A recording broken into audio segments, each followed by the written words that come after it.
Hello दोस्तों, आप लोग स्वस्थ होंगे, मस्त होंगे भाई, इतना ही नहीं तंदुरुस्त होंगे जी। हाँ जी, अगर आपको दो चर वाले इलायची समीकरण से डर लगता है जी, तो आप डरने की जरूरत नहीं है मेरे प्यारे, क्योंकि आप थैमलैंड पे देख चुके हैं जी। त्याग गुरु जी, मर जाओ दे अब भूल नहीं पाओ दे, तो एकदम रियल मेरे प्यारे ऐसे ही होने वाला है जी। तो एक चार्ट बक्स बनाएंगे और टोटल ऑब्जेक्टिव तो भाई चटा देंगे जी। चलिए, अगर आप लोग भी भाई हाँ जी ऑब्जेक्टिव तो चाटने के लिए दिमाग से तैयार हैं, तो भाई वीडियो तो अंत तक बने रहिएगा जी। चलिए पहले चार्ट बॉक्स बना लेते हैं जी। तो दोस्तों, मैंने चार्ट बॉक्स बना लिया है जी। अब समझने की जरूरत है मजा और मस्ती में। हाँ जी, जैसे आप थंबनेल पे देखे हैं एकदम सेम वैसे ही होगा। हाँ जी, चलिए तो सबसे पहले जानते हैं भाई दो मतलब क्या होता है। तो दो मतलब होता है दो ठो ए दुरु जी। चार मतलब क्या होता है ए दुरु जी चार। हाँ जी, चर अचर के बारे में आप जानते होंगे भाई। चर कहते हैं ए टू जेड। तो ए टू जेड तो हाँ जिसका मान भाई जिसका मान मालूम नहीं रहता है भाई, माने ये बदलते रहता है, चर का मान बदलते रहता है। जैसे ए टू जेड, जैसे मैं कह दूँ H plus Y equal to 5, तो कितना लोग कहेंगे ए दुरु जी एच का मान 2 हो जा, वाई का मान 3 हो जा, तबे तो 5 आएगा। अब देखो दूसरा भाई लोग कह देंगे ना ना ना, एच का मान 3 है, वाई का मान 2, तब 5 आएगा। तो ही भाई कहे जाती ना गुरु जी 4 प्लस 8 इक्वल टू 5 आएगा। भाई एच का मान 4 हो जा, वाई का मान 5 हो, वाई का मान 8 हो जा, तबे 5 आएगा। तो जितना मुंह उतना बात है। तो ये क्या है भाई, ये फिक्स नहीं है, ये बदलते रहता है भाई। जिस तो हम चाहते हैं जी चर कहते हैं, जिस तो चाहते हैं चर कहते हैं। अचर जिस मान फिक्स रहता है भाई वो बदलता नहीं है। अचर का मान भाई बदलता नहीं है। जैसे 2 हो गया, 3 हो गया, 4 हो गया, तो चर अचर के बारे में आप लोग समझते होंगे भाई। रैखिक समीकरण, रैखिक का मतलब क्या होता है, वैसा समीकरण जिसका घात एथ हो, वैसा समीकरण जिसका घात एथ हो। जैसे मैं बोलूं H plus Y equal to भाई 4, H plus Y equal to 4। अब बताओ दो चर माने दो चर है, एच और वाई दो चर आ गया। राइट ही तो इसका बताइए पावर है, तुच्छ नहीं तो इसका मतलब पावर 8 है, तुच्छ नहीं तो इसका मतलब पावर 8 है मेरे प्यारे। तो ये कौन सा समीकरण कहलाएगा, दो चर में है। हाँ जी, दो चर में है, एच और वाई दो चर आ गया। क्योंकि मैंने बोला ए टू जेड सब क्या होते हैं, चर होते हैं जी। क्या होते हैं भाई, चर होते हैं जी। तो भाई दो चर हो गया, एक क्या है 4 अचर है। तो ये दो चर वाला हो जाए भाई रैखिक, मतलब जिसका घात एथ हो उसे रैखिक समीकरण कहते हैं जी। तो दो चर वाले रैखिक समीकरण के बारे में आप लोग जाने। अब इसका जितना ऑब्जेक्टिव है भाई, इसी चार्ट बक्स तो पे आप तो भाई सभी ऑब्जेक्टिव बनाने आ जाएगा, अब बनाना सीख पाएंगे। अब आपके मन में चलता होगा ए गुरु जी चार्ट बक्स कैसे याद करें। याद करने का जिम्मेवारी मेरा है भाई, समझाते छोड़ेंगे, याद कराते छोड़ेंगे। इसके लिए भाई मैंने देखिए यहाँ पे नैता जमाना तो भाई नैता तरीका मैं ला दिया हूँ भाई आपको समझाने के लिए, टेंशन लेने की जरूरत नहीं है। हाँ जी, मर जाओ दे भूल नहीं पाओ दे मेरे प्यारे, यहाँ पे देख लेना जी। अब देखो जी ये जीजा जी हैं, क्या है जीजा, जीजा ये जीजा जी है जी। हाँ जी, इस साली है भाई, आयुष का घर वाली है। अब समझ ले मेरे प्यारे, जिंदगी में कभी भी नहीं भूल पाइएगा, जिंदगी में कभी भी नहीं भूल पाइएगा मेरे प्यारे। अब देखो इसको हम कहते हैं भाई जीजा जी का नाम हो गया A1 बट्टा A2, और घरवाली का नाम हो गया भाई B से BB B1 बट्टा B2। आई देखिए इस साली का नाम हो जाए भाई C1 बट्टा C2। हाँ जी, इसका शादी तो इससे हुए यह सेकेंड वाली है C। समझिए अब मेरे प्यारे याद कैसे करेंगे मेरे प्यारे, समझने की जरूरत है। यहीं से खेला अब चालू होता है, सिर्फ कहानी तुम सुन लेना, जिम्मेवारी मेरा है समझाने का, समझाते छोड़ेंगे। चलिए अब देखो जो A1 बट्टा A2 है इसका शादी हो गया किससे, B1 बट्टा B2 से। A1 बट्टा A2 तो शादी हो गया भाई B1 बट्टा B2 से, तो ये दोनों तो सामने सामने ही रहेगा। अब एक दिन निता हुआ जब शादी इसका हो रहा था A1 बट्टा A2, तो भाई शादी B1 बट्टा B2 से। हाँ जी, इनका शादी जब B1 बट्टा B2 से हो रहा था तो उनकी जो इनकी साली थी उस समय घर पे नहीं थी, सर कहाँ गई थी, ये चल रही थी लंदन पढ़ने के लिए भाई, आ शादी उसी में रोपा दिया। तो चले ये अपना साली तो नहीं देते हैं, जीजा जी साली तो नहीं देते हैं मेरे प्यारे, शादी इससे हो गया। ये जब पहला बार ससुराल जाते हैं तो देखते थे अरे भाई हम ही ठगा गए हैं, जो मेरा घरवाली से सुंदर ताउन है भाई मेरा साली है, ताश मेरा शादी मेरा साली से हुआ रहता। एक दिन इतना हुआ कि भाई कहानी सुन लो, एक दिन इतना हुआ कि तीस साथ घर पे रहते रहते इसका तबीयत खराब हो जाए भाई घरवाली का। तो सोचे ना कह रहे हैं जानती हो तुम्हारा साली तो ही बुला लेते या तुम्हारे बहन से शादी कर लिए रहते तो बताओ तुम तो दिक्कत नहीं ना होता, तुम तो खाना वाना बनाते खिलाती। अब ये बेचारी खिसिया गई कि हम तो तहे मेरी बहन तो मत कहिएगा। अब यहीं पे टाटा टूटी भाई, यहीं पे मामला खराब, यहीं पे तहरे कि भाई काट देंगे भाई, प्रतिच्छेद कर देंगे, आप तो छेद देंगे, ऐसा बात ना बोलिएगा। तो यहीं सब फार्मूला याद होना भाई चालू हो जाएगा। जब बोला था कि शादी कर लेते हैं भाई तो यहीं से क्या प्रतिच्छेद कह रही है भाई कि हम आपका विरोध करेंगे कि नहीं भाई शादी नहीं होने देंगे, हमारा तो कर्म फूट गया आपसे शादी करते। अब देखो ये मामला धीरे धीरे फैलते गया। इनका मन था भाई शादी करने का, थोड़ा सा भी साली का भी मन था, मामला फैलते गया। बाद में भाई पंचायत हुआ, सुलझ गया कि ना शादी नहीं करना चाहिए, दूसरे शादी होती भी है तो दो रखिए जा। तो चलिए मामला सलट गया। तो केवल ये दो हल निकला कि भाई शादी अभी नहीं करना है, शादी अभी नहीं करना है। अद्वितीय हल मैंने दूसरा शादी नहीं करना है मेरे प्यारे। तो सबसे पहले याद कर लो कि शादी के लिए बोला था तो विरोध की थी, मामला क्या आया कि शादी नहीं करना है, केवल ये दो हल निकला। हाँ अद्वितीय हल मैंने दूसरा हल निकल जाए शादी नहीं करना है। अविरोधी मैंने विरोध अब नहीं करेगी, तब जब शादी नहीं होगा तब। संगत मतलब इसके साथ रहेगी, संगत मतलब मेरे प्यारे इसके साथ रहेगी। समझ में आया कि नहीं आया मेरे प्यारे? समझ में आया होगा। अब देखो जी देखो, ऐसे ही फिर कुछ दिन बीतते गया जन्मे तरते है मजनुआ कम नहीं है। अब इससे बात भी करता था। एक दिन फिर कह रहा है कि जानते हो तुम्हारे तो बार बार तबियतें खराब रहता है, कुछ खिला दे पिला दे। हाँ घर पे थाली कहती है कि बाप रे हम घर पे कुछ नहीं करते थे, देख रहे ना खाते मोटा दही है, ससुरा में सब लोग खाते मोटा देता है, और नैयर में भले घास धर के आई रह जी तो ससुरा में तौल में चला रहे थे। अब समझिएगा।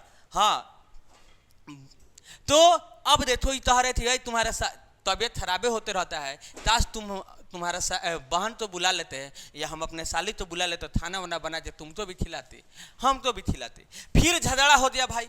अब देखो कहा कि साली से बात मत कीजिएगा, हम आपके साथ है मगर साली तो आपके साथ नहीं रहने देंगे, मतलब हम अपने बहन तो साथ नहीं रहने देंगे। ठीक है तो देखो A1/A2 B1/B2 तो सामने रहेगी मगर साली उसके सामने नहीं रहेगी भाई। समानांतर रेखा है मैंने सामने रहेगी भाई मगर साली नहीं। अब देखो ऐसा रूसा रूसी हो गया, ये रूम लेते अलग रहने लगी भाई, इधर रहता था ये रूम रोड के दूसरे साइड रहती थी। अब देखो कोई हल नहीं निकला, मामला सलटते दिया तहरा कि नहीं इसका ये नेचर इसका खराब है, कैरेक्टर खराब है, हम इसके साथ नहीं रहेंगे भाई। पंचायत हुआ तहरी ना हम रहबे नहीं करेंगे इनके साथ, ये बार बार कहते हैं कि हम तुम्हारे बहन से शादी करेंगे। तो भाई क्या हुआ कि कोई हल नहीं निकला मेरे प्यारे। अब हो गया भाई असंगत, भाई विरोध करते थे नहीं अब ऐसा तब नहीं होगा, हम आपके साथ भी नहीं रहेंगे, चाहे कि आप सही आदमी नहीं है भाई। अब देखो ऐसे ही मामला बढ़ते गया, कुछ दिन बीता, तब तक घर वाली तो भाई तबीयत खराब हो गया तस्ते। अब ई बेचारी का करेगी, खाना तौन बनाएगा तौन खिलाएगा। अब देखो ई तो पति देव आई घर वाली, फिर क्या हुआ दोनों अपने से मिले गया। पहले मुखिया सरपंच रहता था तो नहीं रहता था साथ में, अब फिर अपने से रहने लगा जी।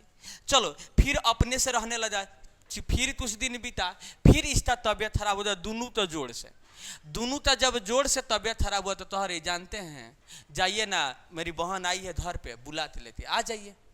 अब देखो ई श्रीमान फट दे बुलेट गाड़ी उठाते हैं और चले जाते हैं ससुरारी, आप बुलाते ले जाते हैं भाई, लेते आ जाते हैं। अब मामला धीरे धीरे जो साली थी यो बड़ी होशियार थी, चाहे लंदन में पढ़ती थी।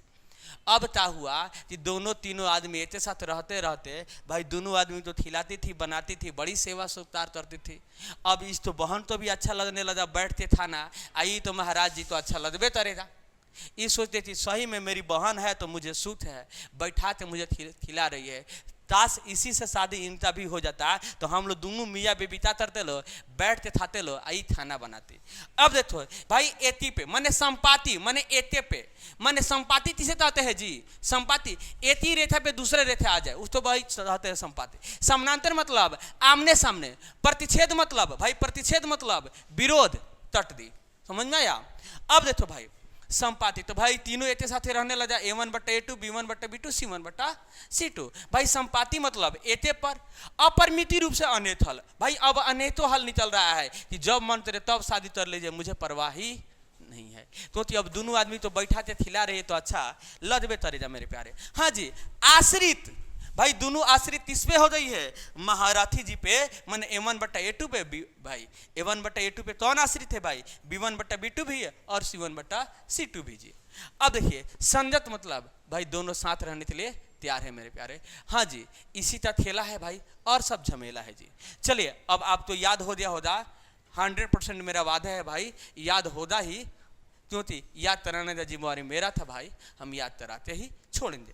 तो चलिए मेरे प्यारे अब ऑब्जेक्टिव प्रश्न को देख लेते हैं कि इस पर कैसे ऑब्जेक्टिव इससे पूछे जाते हैं। तो मेरे प्यारे आज के लिए भाई फर्स्ट प्रश्न है जो ऑलरेडी आप लोग स्क्रीन में दिखाई दे रहा है। क्या कह रहा है गुरु जी? देखने की जरूरत है। कह रहा है यदि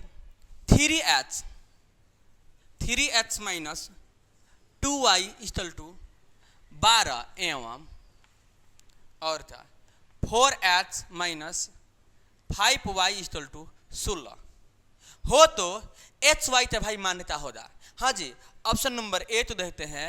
H तो भाई मान्यता हो रहा है क्या 4 और Y का मान भाई 0। अब देखो इसे ना प्रतिस्थापन विधि से बनाना है, ना विलोपन विधि से बनाना है मेरे प्यारे, ना ब्रज गुणन विधि से बनाना है जी। कैसे बनाना है? ऑब्जेक्टिव में नो ऑब्जेक्शन करना है, नो डाउट करना है जी, सीधे टिक आउट करना है। तो यहाँ पे देख लो भाई H तमान 4 Y तमान भाई 0, तो इसी समीकरण में रख के देख लेते हैं भाई। अगर संतुष्ट किया तो अब तो यही हल होगा, और नहीं किया गुरु जी तो ये हल नहीं होगा। अब देखो 3 है तो 3, H तमान गुरु जी 4, माइनस तो माइनस 2 है तो 2, और Y तमान ए गुरु जी 0 इक्वल टू भाई 12। तो 4 3 12 जी 2 में 0 गुणा करेंगे भाई 0 घटे या तो आएगा 12 आएगा, इसका मतलब 12 बराबर है, इसका मतलब संतुष्ट है। पहला समीकरण संतुष्ट है भाई। दूसरा तो देख लेते हैं मेरे प्यारे। 4 H तमान ए गुरु जी 4, तो 4 चौथा भाई 16 हो जाएगा। अब भाई 5 Y तमान ए गुरु जी 0 इक्वल टू भाई 16, तो 4 चौथा 16। अब भाई 5 में 0 से गुणा करेंगे तो 0 आएगा, घटे या तो क्या आएगा भाई 16 ही आएगा, बराबर है। इसका मतलब मेरा राइट आंसर होगा option number A, no doubt, सीधे टिक आउट। H तमान 4 Y तमान 0 सही आंसर है जी। समझ में आया कि नहीं आया? आया, इसे ऑप्शन थ्रू बना लेते हैं जी। चलिए मेरे प्यारे नेक्स्ट प्रश्न को देखते हैं जी। नेक्स्ट प्रश्न जो ऑलरेडी आप लोग स्क्रीन पे दिखाई दे रहा है, क्या कह रहा है गुरु जी? देखने की जरूरत है। कह रहा है मेरे प्यारे कि युगपत समीकरण के निकाय A1 है, A1 ऐसे देख लो, A1 B1 C1 HY, यही तो है। अब देखो ए गुरु जी बराबर में दिया है, चलिए जी बराबर में देते हैं, समीकरण फर्स्ट हो गया। अब बता चलिए A2H plus B2Y equal to भाई C2, समीकरण दूसरा। कह रहा है, क्या कह रहा है? क्या अनगिनत हल पर्याप्त होंगे? अनगिनत हल तब होते हैं, अनगिनत हल मतलब देखिए यहाँ पे अद्वितीय हल माने केवल एक हल, कोई हल नहीं, अपरिमित रूप से अनेक हल या अनगिनत हल। अनगिनत हल तब निकला था जब तीनों एक साथ था, तब निकला था गुरु जी। इसका मतलब A1/A2 equal to B1/B2 equal to by C1/C2। अनगिनत हल या अनेक हल, समझे कि नहीं समझे? तब जब तीनों एक साथ रहने लगा तब। चलिए मेरे प्यारे देख लेते हैं जी। हाँ जी option number D, no doubt, सीधे तरना होगा टिक आउट। भाई सब चाट बच से खेला है, बाकी सब झमेला है मेरे प्यारे। चलिए चलिए आगे चलते हैं जी। प्रश्न नंबर 3 समझने के लिए हो जाइए फ्री। देखिए मेरे प्यारे कह रहा है क्या? रैखिक समीकरण युग्म 2x minus 3y equal to A Guru ji plus में 2 इक्वल टू 0, समीकरण फर्स्ट हो गया। समीकरण दूसरा 6x minus 9y plus 5 equal to 0। के कितने हल होंगे भाई, इसके कितने हल होंगे मेरे प्यारे? तो हबड़ाना मत जी, हबड़ाना मत और थोड़ा सा भी घबड़ाना मत। अब मेरे प्यारे देखो a1h b1y plus c1 equal to भाई समीकरण फर्स्ट। अब देखो a2h b2y plus c2 equal to भाई 0, समीकरण दूसरा। अब देखो मेरे प्यारे a1 बटा a2। अब मेरे प्यारे बताओ a1 का मान क्या? a1 h है तो h देखो h1 का मान यह है, समीकरण फर्स्ट है तो भाई h1, तो h जगह पे h, तो a1 जगह पे a1 जगह पे क्या, सॉरी a1 जगह पे क्या, तो a दुरुजी 2, सॉरी हम यहाँ पे b1 लिखते हैं a1 बटा a2। अब देखो h है तो h, a1 जगह पे a दुरुजी 2 और a2 जगह पे a दुरुजी 6। अब मेरे प्यारे b1 बटा b2। अब देखो भाई b1 जहाँ पे y है तो y, b1 जहाँ पे a दुरुजी -3, अब b2 जहाँ पे भाई y है तो y, अब b2 जहाँ पे a दुरुजी -9। अब देखो c1 बटा c2। अब मेरे प्यारे बताओ c1 जो a दुरुजी मान 2, अब भाई c2 तो मान a दुरुजी 5, देखो c2 तो मान 5। अब देखो मेरे प्यारे 2 एतम 2, 2 3 6, माइनस 3 से 3 एतम 3, 3 3 9, ये तो तटे जा नहीं। इसका मतलब है कि a1 बटा a2 के मान दुरुजी b1 बटा b2 के मान, a1 बटा a2 के मान 1/3 और b1 बटा b2 के मान भी 1/3, तो ये तो बराबर है नॉट इक्वल टू भाई c1 बटा c2, क्योंकि b1 बटा b2 के मान 1/3 है और c1 बटा c2 के मान भाई 2/5 है, बराबर नहीं है। इसका मतलब ऐसा आएगा। क्या सवाल में पूछ रहा था मेरे प्यारे, क्या सवाल में पूछ रहा था? कितने हल होंगे, कितने हल होंगे? तो भाई हल में चलिए, कितने हल होंगे? हल में चलिए मेरे प्यारे। पहला बराबर जी a1 बटा a2 b1 बटा b2 के बराबर नॉट इक्वल टू c1 बटा c2, कोई हल नहीं। देखिए यहाँ पे ऐसा आया, ऐसा मेरा आया है, ऐसा आया है कि नहीं आया है? ऐसा आया है ना जी, इसमें क्या कह रहा है? कोई हल नहीं, तो इसका मेरा राइट, इसका मतलब मेरा राइट आंसर क्या होता है? कोई हल नहीं, नो डाउट सीधे टिक आउट, कोई हल नहीं जी। Option number B no doubt सीधे टिक आउट। चले मेरे प्यारे 4 नंबर प्रश्न तो देख लेते हैं जी। प्रश्न नंबर 4 जो ऑलरेडी आप लोग टेस्टिंग में दिखाई दे रहा है, क्या कह रहा है गुरु जी? देख लेते हैं जी।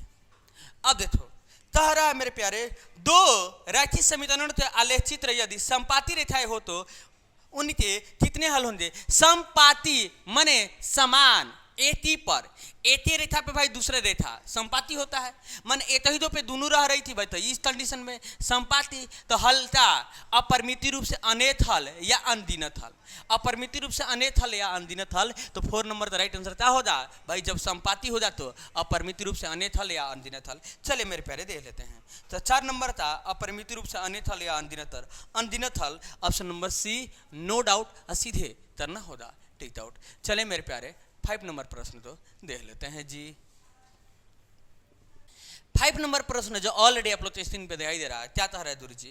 कह रहा है दो रैखिक समीकरणों के लेखा चित्र यदि समानांतर रेखाएं हो तो हलों की संख्या होगी। हाँ जी, समानांतर रेखा हो तो हल की संख्या होगी। 5 नंबर था मेरे प्यारे राइट आंसर। समानांतर रेखा हो तो, समानांतर रेखा हो तो हल की संख्या क्या होगी? कोई हल नहीं। क्या होगी भाई? कोई हल नहीं। तो मेरा राइट आंसर क्या होगा? कोई हल नहीं। चलिए मेरे प्यारे देख लेते हैं जी। कोई हल नहीं, कोई हल नहीं, शून्य, एक, अनगिनत, इनमें से कोई नहीं। शून्य माने कोई हल नहीं, मतलब शून्य, एक तो हल नहीं चलेगा। इसका राइट आंसर क्या होगा? शून्य। वही बात है, शून्य चाहिए या कोई हल नहीं, बात एक है। तो चलिए मेरे प्यारे इसका option number A no doubt सीधे टिक आउट। वीडियो लंबा ना हो जाए इसलिए मैंने आज के क्लास में भाई 5 ही प्रश्न बताया है, क्योंकि मैंने इस 60 वक्त तो समझा दिया है जी। इस 60 वक्त पे ही पूरा हम सवाल तो नो डाउट सीधे टिक आउट करना सिखा देंगे जी। तो चलिए आप भी करना चाहते हैं भाई वीडियो तो लाइक कीजिए, चैनल तो सब्सक्राइब कीजिएगा। फिर मिलेंगे भाई नेक्स्ट वीडियो में। हाँ जी, इस वीडियो तो शेयर करना ना भूलिएगा अपने दोस्त यार सहपाठी के पास, क्योंकि हम ऐसे ही पढ़ाते हैं मजे में पढ़ने के लिए। भाई चैनल तो सब्सक्राइब करना होगा, अपने दोस्तों के पास शेयर करना होगा। तब तक फिर मिलते हैं नेक्स्ट वीडियो में, तब तक चलिए बाय बाय, टाटा, जय हिंद।